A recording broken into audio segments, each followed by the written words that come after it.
Trails of Cold Steel 4 is on the way, and like many, I have the game pre-ordered for its full release on PlayStation 4. However, to my chagrin, 2 days before the NIS America announcement, I had decided to buy the Japanese version of PlayAsia, since there was no sign of new information regarding its release at that point in time. Needless to say, I felt quite stupid after this. But the game arrived, and I had every intention of just leaving this copy shrink-wrapped and chilling in my collection. But with Trails, I always get that itch, that subconscious yearning to play more, and, well, not today.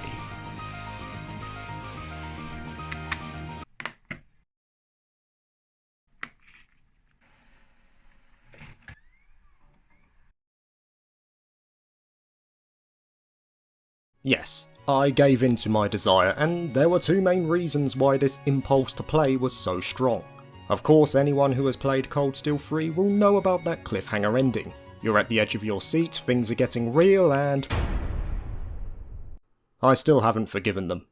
In spite of that, the second reason why I wanted to play this title stemmed from the community itself. For lack of a better word, Cold Steel 4 is divisive. I've yet to see a person who is middle of the ground when it comes to this game. Players have either loved it or hated it, and these discussions have been popping up more recently as of late. So I wanted to get my own gauge on this game to see what all the fuss was about, and thanks to Kitsune's spreadsheet combined with Zolvier's overlay, I was able to do so. And naturally, a massive thank you to them and all others involved, it worked like a charm. Nearly 100 hours later, I have since completed the game. Now, I don't intend for this video to be a review because obviously many people have yet to play the game. Rather, this is more a presentation of my thoughts on Erebonia's closing chapter, a discussion from Trails fan to Trails fan. As such, there will be no CS4 spoilers. However, I will be drawing on the previous games to support some of my points here, so bear that in mind. With all that said, let's get to business, as Dr. Schmidt would say. After my playthrough, I can say this. Cold Steel 4 is not a masterpiece. In my mind, every game has flaws. No matter how polished or how groundbreaking, it will have drawbacks. But what makes a game a masterpiece is that those seeming imperfections don't detract from the overall experience. By that definition, Ao no Kiseki and Zero no Kiseki are my personal examples of masterpieces, and even now, Ao no Kiseki still remains my favourite Trails game. That being said, despite my praise for Zero no Kiseki, despite mine thinking that it is a masterpiece in its own right, Cold Steel 4 comes in a very close second behind Ao no Kiseki. This game has shortcomings, weaknesses that did affect my overall experience, but the positive aspects, the elements that the game had to get right, it blows them out of the water like Bismarck artillery fire on a rubber ducky. It did everything that I wanted it to do, and I really do think that Trails fans are well within their rights to be looking forward to this game. With this video, I hope to show you guys why you should be excited for Cold Steel 4's release. So let's get the drawbacks out of the way first. We'll start at the bottom and make our way up to the summit, and we'll begin with my personal biggest gripe after playing the game. I feel that this issue in particular is going to become even more prevalent the further we go into Trails, and that relates to the character roster. It is huge. Now, I don't think this is bad from a narrative standpoint, we'll be going over that later, rather it's more a gameplay issue than anything else. You see, when I have a large group of characters in a JRPG, I normally choose about 5 to 7 characters who I want to use and just kit them out with the best gear. The rest will inevitably rot on the bench with the leftover kibble from my inventory. However, Trails games, especially the more recent entries, have made it a habit of forcing you to use these characters in certain intervals. We saw this happening on occasion in Cold Steel 3, and its successor is no different. So it lies with the player to make sure that those characters are up to snuff. And unless you're some IBC god of finance, chances are you'll have limited resources in Mira, Sepith and upgrade materials, so trying to keep up with the curve is a struggle at first. Luckily, a fair few of these characters have locked-in orbment and equipment setups which removes them from this process, but there's still a lot to keep up with, and it was a pertinent issue for the first 2 chapters, so I thought I should mention it here. In reference to the initial offering of the game, this brings us to my second issue. The first 5 to 7 hours of this title felt oddly similar from a structural standpoint, and it did worry me as I felt that I was potentially going to get an experience akin to what I've already seen before. And no doubt, as you go further into the game, that structure will feel familiar to some players. I won't mention which Trails game it replicates, whether it's from Sky, Crossbell or Cold Steel, but the likeness is uncanny. Saying that, it wasn't long until Cold Steel 4 started to branch off into its own narrative, becoming something more unique, and that is a word I will be using quite a bit during this video. So if in the future when you play the game and you find yourself dissuaded for the first few hours or so, just push on, it's really not that bad. And as for my final issue, again, it's another gameplay gripe, and this one relates to the encounter lengths. In plot-intensive moments, it's not uncommon to have 3, 4 or even 5 fights concurrently after each other, and these are not short, especially when combined with the cutscenes. All I can say is, if you're getting to an event where it feels like the story is about to take off, and trust me, you can sense it, I would say, don't tackle it if you intend to go to sleep 30 minutes later, you're gonna be in for a shock. I feel that this issue will likely be circumvented to an extent with the turbo mode, which I didn't have the luxury of with the Japanese version, but it's still something to consider. But that is it. Those are my issues with the game, and if you're listening and thinking, well, that doesn't sound too bad, congratulations, you're most likely going to enjoy Cold Steel 4. And speaking of enjoying it, let's go over those specific reasons why I feel this game is going to be a worldie for many.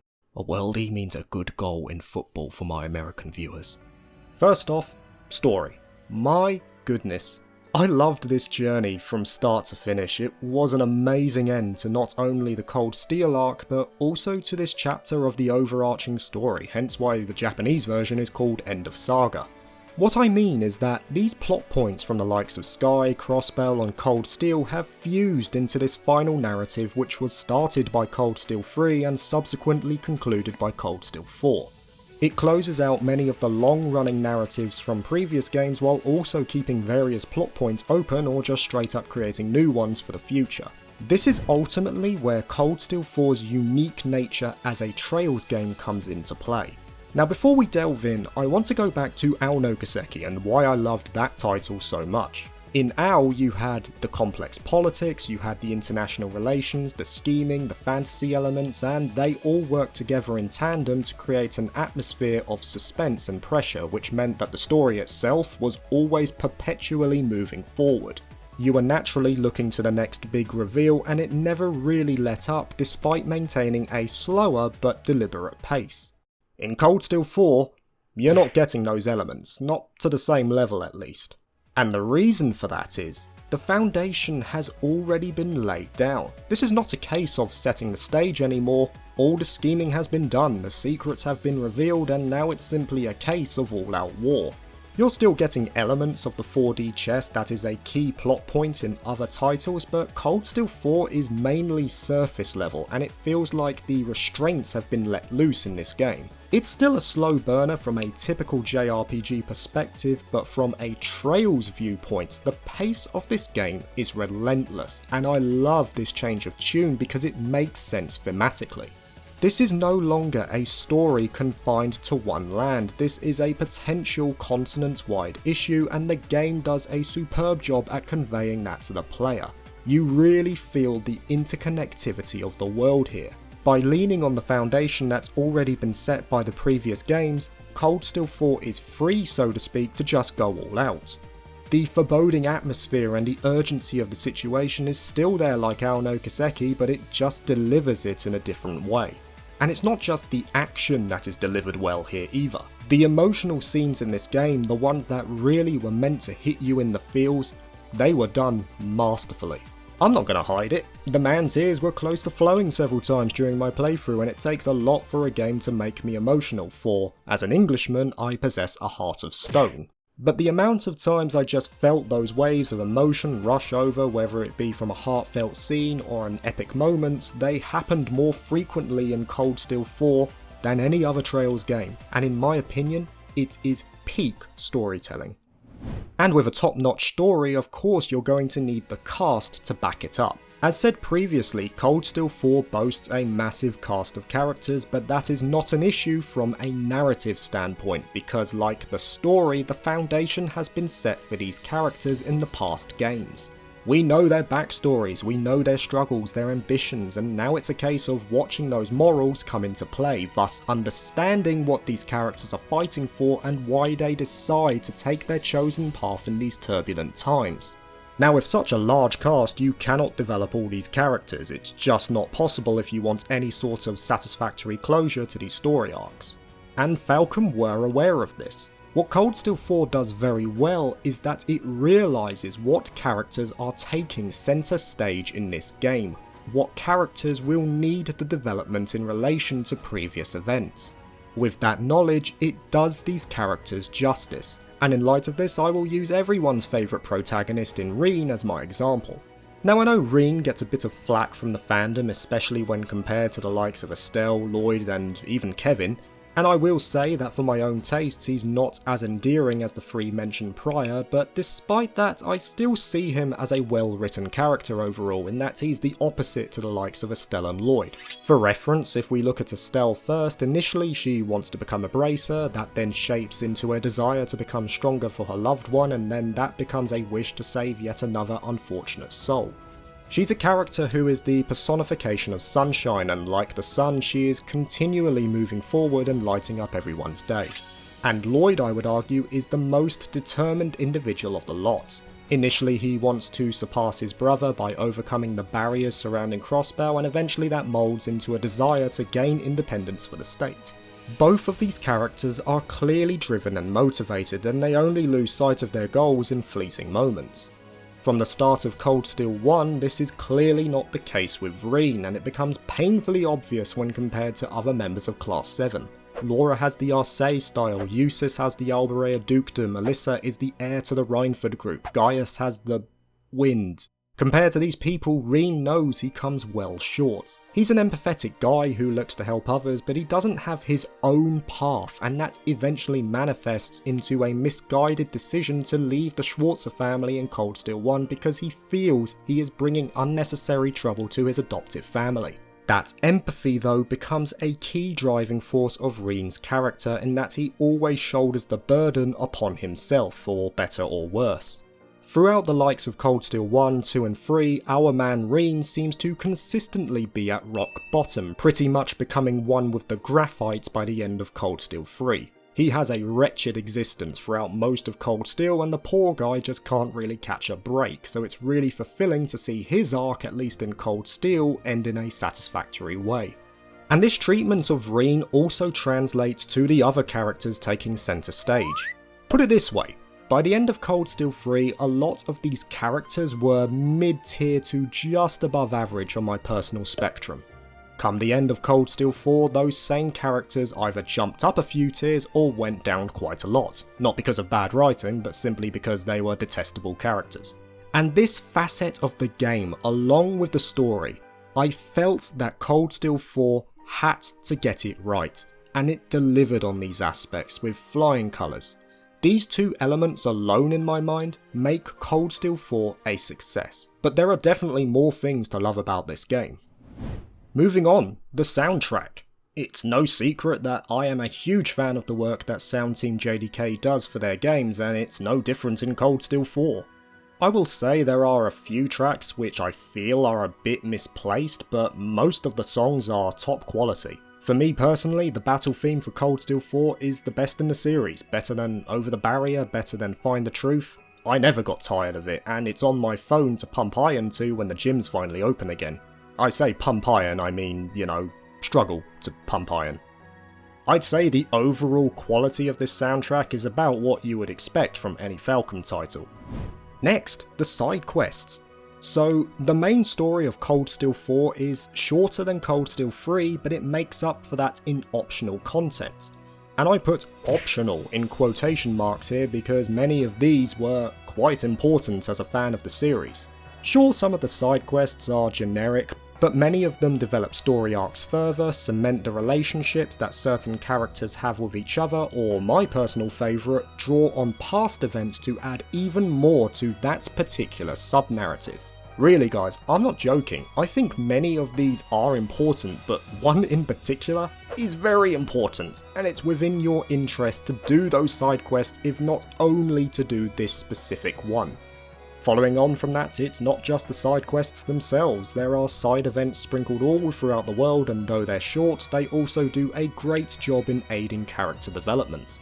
There were many side events in this game that just made me smile while watching them, so again, it's in your best interest to see them for a well-rounded experience. And talking about smiling, this is one of my favourite parts of Cold Steel 4, and it's kind of an all-encompassing point rather than one specific aspect.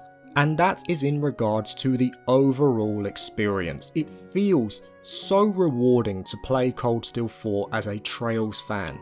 I think many people are going to be very happy with the supporting characters in this game, and although they don't take the centre of the stage, they still have just enough moments in the spotlight to make you feel giddy. And for me, this is exemplified in the finale. That finale was just, perfection. What a way to close the curtain on this particular part of the Trails story. And I don't want to say much more than that guys because this is spoiler free, but I will be very surprised if anyone doesn't get on board for those final 6 hours or so. Up to that point, Cold Steel 4 was a great game, but that finale cemented it in my personal top 2. I was punched in the feels, I felt the epic moments hitting me, and as those credits rolled, I just smiled and said to myself, no one does it like Neon Falcon. With that being said, I think it's time to wrap this one up. Now with all my thoughts laid bare on the last chapter of Erebonia, I do want to say this guys. I don't think everyone will enjoy Cold Steel 4. There is a reason why it divides the fanbase. But what I can say is this. If you're similar to me in that you are buying into this epic overarching narrative, you're deeply connected to the characters, and you're a fan of the masterful interconnection of this world, I honestly believe you will have a great experience and you are well within your rights to be excited for this game. It takes advantage of the foundation set by the previous 8 games to deliver a truly unique and compelling experience that not only ends the story of Class 7 in a satisfactory manner, but also paves the way for more stories to unfold as we move on to unknown lands. I really cannot recommend it enough, and I'd like to think that when you guys get your hands on the game in the near future, whether that be later this year or in 2021, you will be just as satisfied with your final delve into the land of Erebonia, and that, with the heroes of this proud nation, you will cry, you will fight, you will smile, and you will push forward alongside them to a brighter tomorrow.